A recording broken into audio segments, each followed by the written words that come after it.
এই অধ্যায়ে আমরা র্যাপ টুলটি নিয়ে আলোচনা করব। মূলত র্যাপ টুলের সাহায্যে আমরা যে কোনো শেপ বা অবজেক্টকে বিভিন্ন আকৃতিতে রূপদান করতে পারি, যা কিনা আমাদের বিভিন্ন ডিজাইনের কাজে আমরা ইউজ করতে পারি। দেখুন, আমরা এখানে একটি শেপের ভিতরে বিভিন্ন ধরনের আকৃতি দিয়েছি। এ ধরনের আকৃতি আমরা র্যাপ টুলের মাধ্যমে দিতে পারি। এটি করার জন্য এটি বোঝার জন্য আমরা একটি রেক্ট্যাঙ্গুলার আমরা ক্রিয়েট করি। এরপর আমাদের যে কাজটি করতে হবে সেটি হচ্ছে যে আমরা র্যাপ টুলটি সিলেক্ট করব এভাবে। তো র্যাপ টুলে সিলেক্ট করার পরে আমরা যদি চেপে ধরে রাখি, তো আমরা বেশ কিছু এর অপশন দেখতে পাচ্ছি।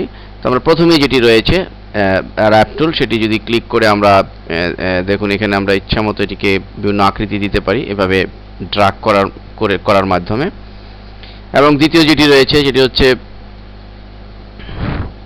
আমাদের টুয়েল টুল। তো টুয়েল টুলের সাহায্যে আমরা দেখুন আমরা চেপে ধরে রেখেছি, ফলে একটি টুয়েল ক্রিয়েট হয়েছে, চমৎকার একটি টুয়েল তৈরি হয়েছে কিন্তু কর্নারে। এভাবে আমরা এই কর্নারে যদি এটি আমরা করি, তাহলেও কিন্তু এই ধরনের একটি টুয়েল ক্রিয়েট হবে। তো এরপর আমাদের যেটি রয়েছে সেটি হচ্ছে পাকার টুল। তো পাকার টুলের সাহায্যে আমরা অবজেক্টকে ইচ্ছামতো আমরা আকৃতি দিতে পারবো আমাদের প্রয়োজন অনুযায়ী। ঠিক একইভাবে পরে যেটি রয়েছে স্ক্যালপ টুল। তো স্ক্যালপ টুলের সাহায্যে আমরা এই আকৃতি বিভিন্ন স্টাইলে চেঞ্জ করে দিতে পারবো। আমরা দেখতে পাচ্ছি যে এর বর্ডারগুলো কাটা কাটা চিহ্ন রূপ নিয়েছে। আমরা এই টুলের সাহায্যে আমরা এটি করতে পারছি।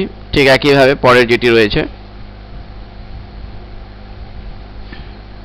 ক্রিস্টালাইজ টুল। তো ক্রিস্টালাইজ টুলের সাহায্যে আমরা দেখুন যে আমাদের অবজেক্টটিকে এই ধরনের স্টাইলে বা এই ধরনের আকৃতিতে আমরা কনভার্ট করতে পারছি। এবং সর্বশেষ যেটি রয়েছে, তো মূলত এই টুলটির নাম হচ্ছে রুইঙ্কেল টুল।